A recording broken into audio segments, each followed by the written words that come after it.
Assalamualaikum warahmatullahi wabarakatuh. Pada kesempatan kali ini, Ibu akan membahas materi mengenai perhitungan PPh badan. Setelah di pertemuan sebelumnya, kita sudah membahas apa itu PPh badan, mekanismenya seperti apa, tarif yang berlaku saat ini berapa. Nah, kali ini kita akan membahas bagaimana sih cara melakukan perhitungan PPh badan itu sendiri. Nah, sebelum kita masuk ke materi, ke prakteknya cara perhitungan PPh badan, di sini ada ketentuan dalam menghitung PPh badan, PPh wajib pajak badan. Nah, sebenarnya ini sudah Ibu bahas sebelumnya, yaitu ada dua hal yang harus kita pahami di sini, yaitu dalam menentukan PKP dan penghasilan bruto atau peredaran bruto. Nah, PKP di sini itu adalah penghasilan kena pajak, di mana penghasilan kena pajak di sini itu berasal dari seluruh penghasilan suatu perusahaan atau suatu badan. Nah, ada beberapa hal dalam menentukan PKP. Yang pertama adalah menghitung penghasilan setahun. Nah, di sini dalam menghitung penghasilan setahun yang harus kita perhatikan, itu tidak boleh memasukkan penghasilan yang bukan merupakan objek pajak dan penghasilan yang dikenakan PPh final tidak perlu dimasukkan ya itu. Nah, apabila dalam prakteknya terjadi ada penghasilan yang bukan objek pajak dan penghasilan yang dikenakan PPh final masuk ke dalam penghasilan setahun, masuk ke sini, maka nanti harus dikurangkan terlebih dahulu melalui koreksi fiskal. Ya, apabila nanti telah disesuaikan dengan undang-undang perpajakan yang berlaku. Selanjutnya adalah mengurangi dengan biaya-biaya. Nah, biaya-biaya seperti apa di sini? Biaya-biaya misalnya biaya sewa, pembelian bahan, biaya perjalanan, biaya berkenaan dengan pekerjaan atau jasa, misalnya gaji atau honor, biaya bunga, dan lain sebagainya. Pokoknya mengurangkan wajib pajak badan harus mengurangkan biaya-biaya yang dikeluarkan berkaitan dengan kegiatan usaha. Baru nanti hasilnya setelah penghasilan dikurangi dengan biaya-biaya, itulah PKP-nya. Selanjutnya, di sini adalah biaya yang tidak dapat dikurangkan. Nah, apa biaya-biaya yang tidak dapat dikurangkan? Di antaranya adalah biaya pembagian dividen, sisa hasil usaha koperasi misalnya, atau biaya untuk kepentingan pribadi pemegang saham, dan lain sebagainya. Nah, apabila jika biaya-biaya yang tidak dapat dikurangkan tersebut terlanjur dimasukkan dalam pembukuan, maka harus dikeluarkan lagi atau dikurangi lagi melalui koreksi fiskal. Nah, apabila didapatkan misalnya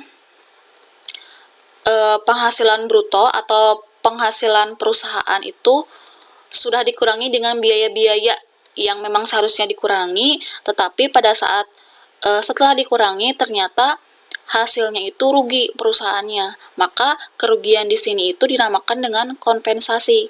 Kompensasi kerugian di sini yang sudah Ibu pernah bahas, maka bisa dikompensasikan dengan penghasilan di tahun pajak berikutnya berlaku secara 5 tahun berturut-turut. Seperti itu.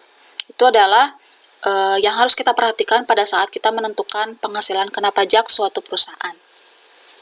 Selanjutnya adalah penghasilan bruto. Nah, di sini penghasilan bruto adalah penghasilan yang diterima setelah dikurangi dengan retur atau potongan yang berasal dari semua usaha. Nah, semua usaha di sini itu bisa dari kegiatan utama perusahaan ataupun di luar dari kegiatan utama perusahaan. Gitu. Jadi, penghasilan ini itu bisa merupakan penghasilan yang merupakan objek pajak, tentunya di sini baik itu dikenakan PPh final maupun PPh tidak final, serta penghasilan yang dikecualikan dari objek pajak. Atau singkatnya di sini seluruh penghasilan yang diterima oleh wajib pajak dalam negeri. Jadi kalau penghasilan bruto itu kan namanya juga bruto ya, itu kotor, berarti penghasilan yang diterima oleh perusahaan itu baik dari kegiatan utama perusahaan misalnya atau dari kegiatan dari luar usaha perusahaan itu sendiri. Nah, sini ada alur penghitungan PPh badan. Nah, kita harus tahu alurnya biar nanti kita tidak salah dalam menetapkan tarifnya. Nah, di sini bisa kita lihat ada jenis usaha. Ini sama semuanya, tiga-tiganya perusahaan atau badan. Nah, di sini ada contoh kasusnya. Di sini misalnya jenis usahanya itu adalah perusahaan tersebut sudah terdaftar sahamnya di Bursa Efek misalnya. Artinya perusahaan di sini itu memiliki atau bisa mengurangi tarif PPh-nya sebesar 3%. Kita menggunakan tarif yang berlaku ya, 3%. Artinya perusahaan tersebut dalam menentukan PPh badannya itu menggunakan tarif pasal 17 ayat 2B, yaitu di mana tarif normal dikurangi dengan potongan tarif karena perusahaan tersebut sudah terdaftar di Bursa Efek misalnya.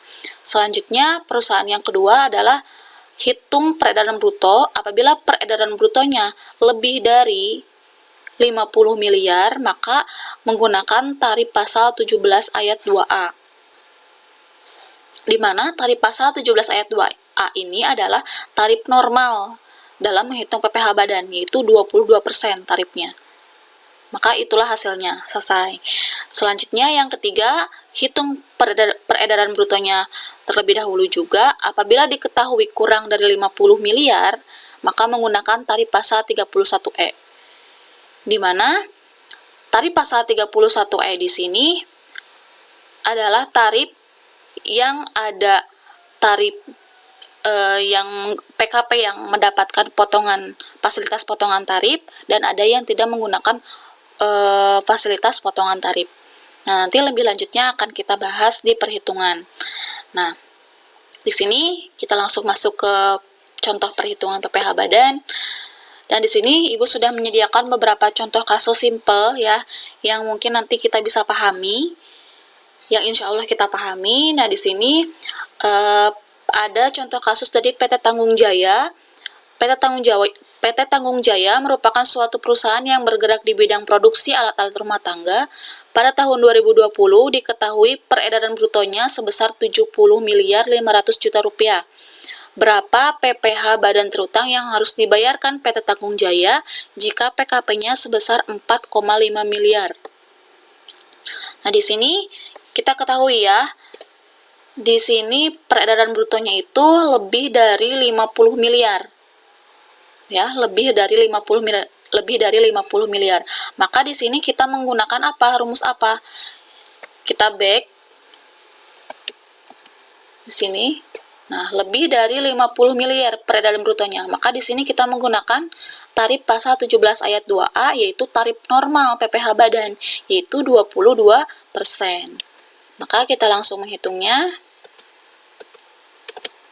Nah, di sini. Maka diketahui PPh badan terutangnya itu adalah tarif dikali PKP 22%, karena di sini peredaran brutonya lebih dari 50 miliar, dikali dengan PKP di sini 4,5 miliar. Maka hasilnya adalah 990 juta rupiah. Maka di sini kesimpulannya, jadi PPh badan yang harus dibayarkan PT Tanggung Jaya tahun pajak 2020 adalah 990 juta rupiah. Nah, seperti itu. Jadi kita harus melihat dulu peredaran brutonya itu apakah lebih dari 50 miliar atau kurang dari 50 miliar. Ataukah di sini kasusnya itu sahamnya itu sudah terdaftar di Bursa Efek misalnya. Itu beda lagi rumusnya ya, atau tarifnya. Selanjutnya, contoh kasus yang kedua di sini.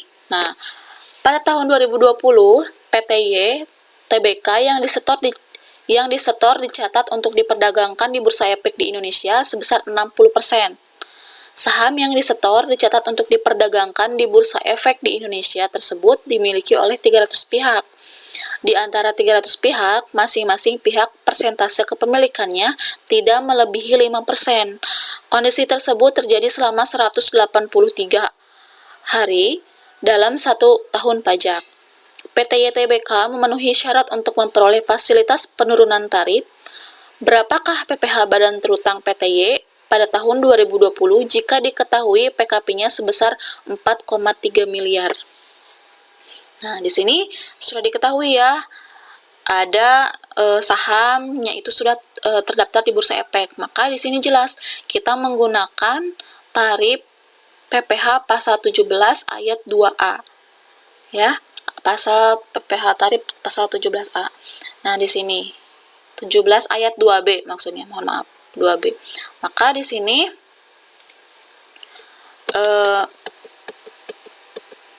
perhitungannya, nah, PPH badan terutang yaitu tarif dikali PKP, tarif normalnya itu kan 22%. Ya, 22%. Apabila mendapatkan penurunan tarif itu dikurangi 3%, maka 20% dikurangi 3%, 22% dikurangi 3% adalah 19%. Maka di sini tarifnya adalah 19% dikali dengan PKP. Di sini PKP-nya 4,3 miliar. Maka menghasilkan 817 juta rupiah. Jadi di sini kesimpulannya, PPH badan yang harus dibayarkan PT Y, mohon maaf di sini. Kita ganti dulu ya.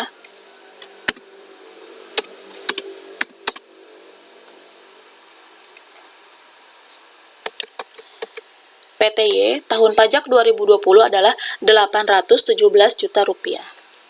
Seperti itu. Jadi kalau perhitungannya itu sama, hanya beda tarifnya saja. Jadi kita harus seksama dalam membaca contoh kasus ya. Selanjutnya, contohnya adalah di sini ada contoh kasus PT Akansa pada tahun pajak 2020 diketahui peredaran brutonya sebesar 4,7 miliar dan PKP-nya sebesar 850 juta rupiah. PT Akansa tidak termasuk wajib pajak yang dikenakan PPh final atas peredaran bruto tertentu. Berapakah PPh badan terutang yang harus dibayar PT Akansa? Jadi tidak termasuk ke dalam PPh final wajib pajaknya. Maka di sini kita menggunakan tarif ini ya, ada potongan tarif karena kurang dari 50 miliar tetapi kurang juga dari 4,8 miliar, jadi langsung saja dikalikan atau ditambah dengan potongan tarif. Maka di sini PPh badan terutangnya tarif dikali PKP ada potongan tarif 50% dikali tarif normal 22% dikali PKP 850 juta, maka hasilnya 93.500.000 rupiah. Jadi kesimpulannya, PPh badan yang harus dibayarkan PT Akansa tahun pajak 2020 adalah 93.500.000 rupiah. Nah, seperti itu. Jadi apabila ada contoh kasus seperti ini, peredaran brutonya kurang dari 4,8 M, ya, kurang dari 4,8 M, maka otomatis tarifnya itu ada tarif tambahan, yaitu potongan tambahan tarif yaitu 50%. Kalau istilahnya ini adalah potongan ya. Selanjutnya, contohnya di sini, diketahui peredaran bruto PT Anaconda tahun 2018 sebesar 40 miliar dan penghasilan kena pajaknya itu adalah 1,5 miliar. Berapakah PPh badan terutang yang harus dibayar PT Anaconda? Nah, di sini kita bisa lihat peredaran brutonya itu adalah 40 miliar, artinya antara 4,8 miliar sampai dengan 50 miliar. Nah, di sini otomatis kita menggunakan tarif pasal 31E. Nah, tarif pasal 31E di sini, karena di sini peredaran brutonya itu antara 4,8 M sampai dengan 50 M, maka ada dua perhitungan. Di antaranya di sini, nah, kita harus cari dulu dari total PKP 1,5 miliar ini, di dalamnya itu ada PKP yang mendapatkan fasilitas potongan tarif dan ada yang tidak mendapatkan fasilitas potongan tarif. Bagaimana cara menghitungnya? Maka di sini PPh badan terutang, PKP yang dapat fasilitas terlebih dahulu 4,8 miliar. Nah, bisa dilihat di sini dibagi 40 miliar dikali PKP 1,5 miliar, maka menghasilkan 180 juta rupiah. Ini adalah PKP yang mendapatkan fasilitas potongan tarif. Selanjutnya,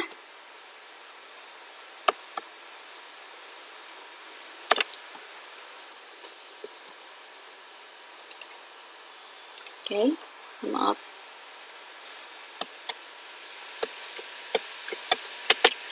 Nah, selanjutnya di sini adalah PKP yang tidak dapat fasilitas. Nah, bagaimana cara menghitungnya PKP yang tidak dapat fasilitas?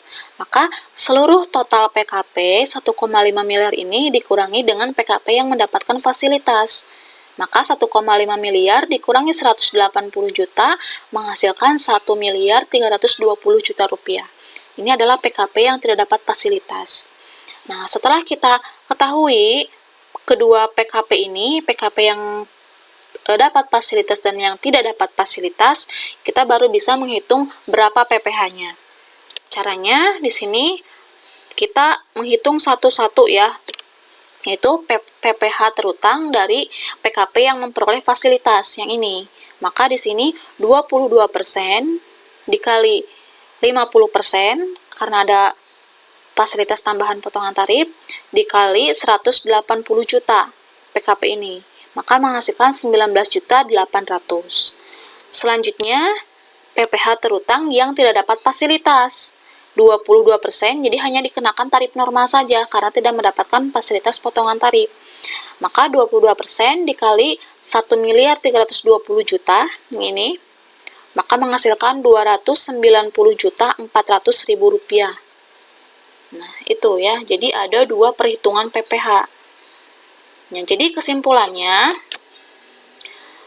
total PPh terutang yang harus dibayar oleh PT Anaconda tahun pajak 2018 adalah total PPh terutang yang mendapatkan fasilitas ditambah dengan PPh terutang yang tidak dapat fasilitas. 19.800 ditambah 290.400 menghasilkan 310.200. Nah, inilah PPh yang harus dibayarkan PT Anaconda pada tahun pajak 2018. Nah, seperti itu.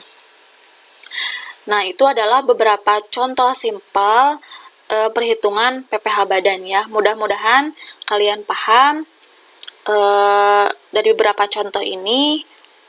Dan kalau misalnya ada yang bertanyakan, boleh nanti tanyakan atau komen di video ini. Mudah-mudahan bermanfaat. Terima kasih atas perhatiannya. Wassalamualaikum warahmatullahi wabarakatuh.